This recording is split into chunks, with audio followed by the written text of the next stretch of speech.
How much do you know about Indigenous land rights on reserves?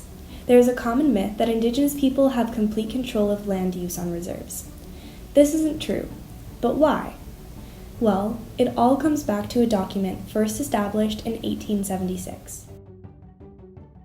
The Indian Act was made with the intent to control Indigenous people and establish a definition for Indian status.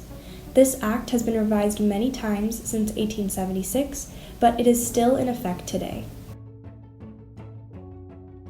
This act controls almost every aspect of an Indigenous person's life, including their land.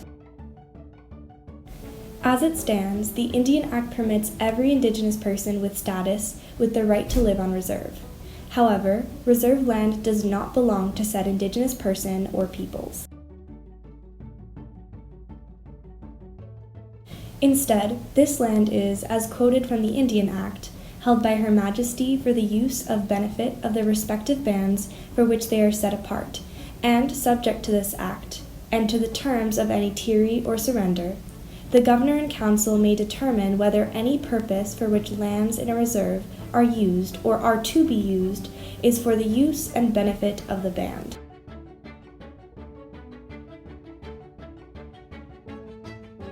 Essentially, all reserve land sanctioned for Indigenous people is owned by the Crown, and while Indigenous people may inhabit that land, they do not have a final say of what happens to the land or what happens on that land.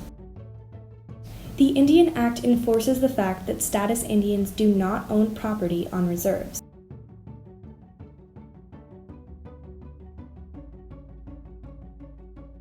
This creates sources of challenge for Indigenous peoples regarding control of their land.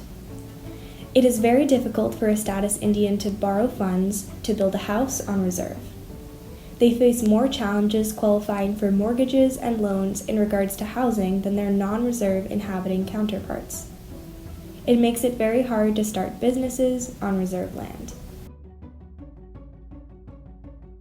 In the 20th century, the Canadian government passed legislation which allowed the government to expropriate portions of reserve land to provide land for public utility rights-of-ways.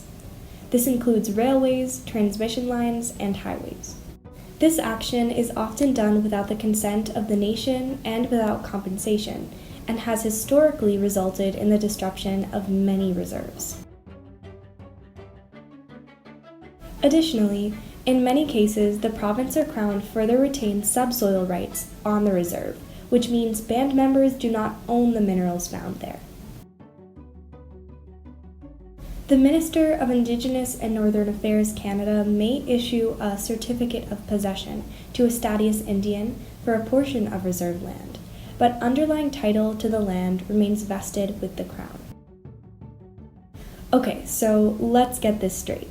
Indigenous people are given land, but they do not have complete ownership of that land because it is controlled by the Crown.